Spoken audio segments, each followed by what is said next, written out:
जयपुर के collectorate circle पर जयपुर शहर कांग्रेस कमेटी की ओर से संविधान बचाओ रैली निकाली गई और इस रैली में जिला समन्वयक और आरटीडीसी के पूर्व चेयरमैन धर्मेंद्र राठौड़ के साथ ही विधायक रफीक खान, विधायक अमीन कागजी और जयपुर शहर कांग्रेस अध्यक्ष आर तिवाड़ी भी मौजूद रहे।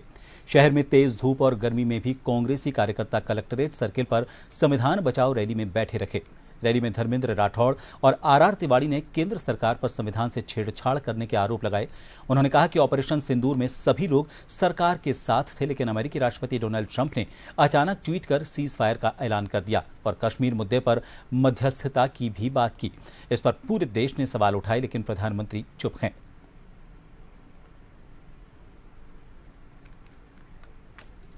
भारत पाकिस्तान का जो अघोषित युद्ध हुआ या घोषित युद्ध हुआ देखा आपने, उसमें सीज फायर पे तमाम जो विपक्षी दल हैं या पूरे देश दुनिया के लोगों ने देखा है, उस पर सवाल खड़े हो रहे हैं।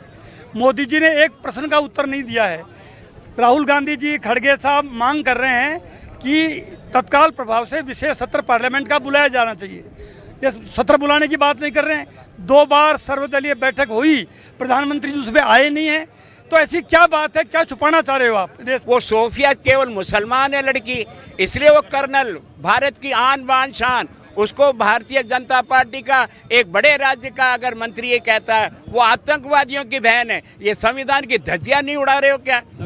चुनाव हुआ उप मुख्यमंत्री ये कहता है कि भारत की तमाम सेना प्रधानमंत्री जी के चरणों में नतमस्तक है। मैं कह रहा हूँ इससे ज्यादा अपमान देश के अंदर सेना का कोई कर नहीं सकता। और तिरंगा झंडा यात्रा निकाल करके वाह लूट रहे हो।